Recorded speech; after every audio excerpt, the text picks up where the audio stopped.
వికారాబాద్ జిల్లా బీసీ సేన అధ్యక్షునిగా అలాగే G6 ఛానల్ ఎండీగా డాక్టర్ కన్నోజు వెంకటేష్ నేను మాట్లాడేది ఏమనగా లగచర్ల చేసినటువంటి ఘటనలు చూసిన తర్వాత ప్రభుత్వం ఒక అడుగు కిందికి దిగి వచ్చి ఈరోజు ముఖ్యమంత్రి గారు స్పందించి రైతుల ఆవేదనను అర్థం చేసుకొని ఈరోజు దాన్ని రద్దు చేస్తున్నట్టు కూడా సోషల్ మీడియాలో రావడం జరుగుతుంది. కాబట్టి ఇది ముమ్మాటికి కూడా ప్రజల విజయం.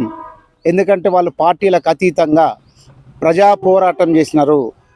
ఎందుకంటే పీడిఎస్ సంఘాలు కానీ అనేక సంఘాలు అన్ని పార్టీ వాళ్ళు బీజేపీ వాళ్ళు, కాంగ్రెస్ వాళ్ళు, పీడిఎస్ వాళ్ళు ఎర్ర జెండాలు దగ్గర 15 ఎర్ర జెండాలు కాంగ్రెస్ నుంచి ఏదైతే మన బీసీసీఎల్ లీగల్ ప్రెసిడెంట్ అది అధ్యక్షుడు అయితే ఏమైతుందో తను అవుట్ రాజశేఖర్ కూడా అనేకంగా పార్టీ కోసం కొట్లాడి పార్టీని బతికించుకోవాలని కొంతమంది ఇట్లా అనేకగా పోరాటం చేసి తుది విధంగా ప్రజలకే ఇది సొత్తు అయింది. ప్రజలకు గెలుపుగా ఈరోజు మనం అభివర్ణించవచ్చు.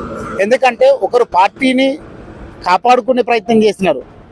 నిజంగా తన బాధ్యత 25 సంవత్సరాలుగా ఏదైతే పార్టీ కోసం పనిచేస్తూ ఈరోజు నిజంగా ఏదైతే ఆ రోజు మన పార్టీ మనగడ ఎడ కోల్పోతామని చెప్పి ఘాటుగా ప్రశ్నించండి మనం సోషల్ మీడియా చూసాం.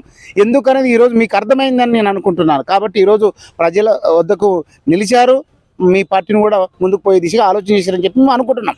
అలాగే ఇది ప్రజలు యొక్క పాలన అన్నారు కాబట్టి నిజంగా ప్రజల పాలనకు ప్రజలకు తగ్గట్టుగా ప్రజా పోరాటాన్ని మీరు ఈరోజు ఆవిష్కరించినట్టు కూడా కొడతా ఉంది. కాబట్టి ఖచ్చితంగా ఇది ప్రజల విజయం. ఇది లగచర్ల గ్రామంలో ఉన్నటువంటి పుడిచెర్ల ఈ 5 గ్రామాల యొక్క ప్రజల విజయం అని చెప్పి నేను దీని సందర్భంగా తెలియజేస్తా ఉన్నాను. ఖచ్చితంగా అందుకే మిలిటెంట్ ఉద్యమాలతో ప్రజా పోరాటంతో ఏదైనా సాధించవచ్చు అని చెప్పి నిదర్శనం మన లగచర్ల వాసులని కూడా తెలియజేస్తున్నాం. ఇదే స్ఫూర్తిగా నిజంగా నిర్మల్ జిల్లా ఇత్తనాల ఆయిల్కి సంబంధించినటువంటి ఫ్యాక్టరీ కూడా ఈరోజు దాన్ని కూడా రద్దు చేసే పరిస్థితికి వచ్చింది. అంటే ఇదంతా ఈ యొక్క ప్రజా ఉద్యమం నుంచే వస్తుంది కాబట్టి ప్రజల పోరాటం అని చెప్పి తెలియజేస్తాను. అలాగే నారాయణపేట జిల్లాలోని మక్తల్లో ఉన్నటువంటి ఇథనాల్ ఆయిల్ కూడా తక్షణం అక్కడ కూడా ఆ ఉద్యమాలు జరుగుతూ ఉన్నాయి. అది కూడా